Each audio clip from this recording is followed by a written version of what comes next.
ಬಿಲ್ಲೆಗಳನ್ನು ಒಂದು ಸಾಲಿನಲ್ಲಿ ನಿಲ್ಲಿಸಿ ಮುಂದಕ್ಕೆ ತಳ್ಳಿದಾಗ ಒಂದಾದ ನಂತರ ಒಂದಂತೆ ಯಾವ ಸದಸ್ಯ ನಿಲ್ಲಿಸಿರುವ ಅತಿ ಹೆಚ್ಚು ಬಿಲ್ಲೆಗಳು ಬೀಳುತ್ತವೆಯೋ ಆ ಸದಸ್ಯ ಈ ಟಾಸ್ಕ್ ಗೆಲ್ಲುತ್ತಾರೆ ಎನ್ನುವ ಬಿಗ್ ಬಾಸ್ ನಿಯಮದಂತೆ ಟಾಸ್ಕ್ ಶುರುವಾಗುತ್ತದೆ. ಈ ಟಾಸ್ಕ್ನಲ್ಲಿ ಸ್ಪಂದನ ಮತ್ತು ರಾಶಿಕಾ ಪಾಲ್ಗೊಂಡಿದ್ದಾರೆ. ಈ ಟಾಸ್ಕ್ ಬಗ್ಗೆ ಧ್ರುವಂತ್, ಇದು ಯಾವ ಟಾಸ್ಕ್ ಬಿಗ್ ಬಾಸ್, ಬಿಲ್ಲೆಗಳದ್ದ ಕುಸ್ತಿಯದ್ದ ಎಂದು ಬಿಗ್ ಬಾಸ್ಗೆ ಪ್ರಶ್ನೆ ಮಾಡುತ್ತಾರೆ.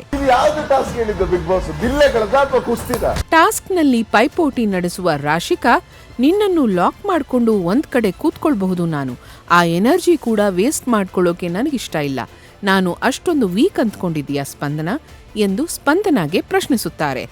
ಮತ್ತೊಂದೆಡೆ ಧ್ರುವಂತ್, ಸ್ಪಂದನ ಇಷ್ಟು ದಿನ ಒಳಗೆ ಬಚ್ಚಿಟ್ಟಿರೋ ಶಕ್ತಿಯನ್ನ ತೋರಿಸಬೇಕು ಎಂದು ಸ್ಪಂದನರನ್ನು ಹುರಿದುಂಬಿಸುತ್ತಾರೆ. ಈ ಟಾಸ್ಕ್ನಲ್ಲಿ ಗೆಲ್ಲೋರು ಯಾರು ಎನ್ನುವುದು ಇಂದಿನ ಎಪಿಸೋಡ್ನಲ್ಲಿ ತಿಳಿಯಲಿದೆ.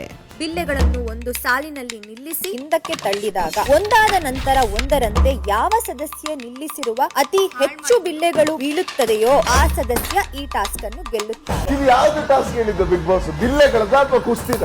ನೀನು ಲಾಕ್ ಮಾಡ್ಕೊಂಡು ಒಂದ್ ಕಡೆ ಕುತ್ಕೊಂಡ್ಬೋದು. ನಾನು ನನ್ನ ಎನರ್ಜಿನೂ ಕೂಡ ನಂಗೆ ವೇಸ್ಟ್ ಮಾಡ್ಕೊಳಕ್ ಇಷ್ಟ ಇಲ್ಲ. ಸ್ಪಂದನ ಅಷ್ಟೊಂದು ವೀಕ್ ಸ್ಪಂದನ ನಾನು ತೆಗ್ದು ಮಾಡ್ತಿದ್ದೀನಾ? ಸ್ಪಂದನ, ನೀವು ಇಷ್ಟು ದಿವಸ ಒಳಗಡೆ ಬಚ್ಚಿಟ್ಟಿರುವಂತ ಸತ್ಯನ ತೋರಿಸಬೇಕು. Big boss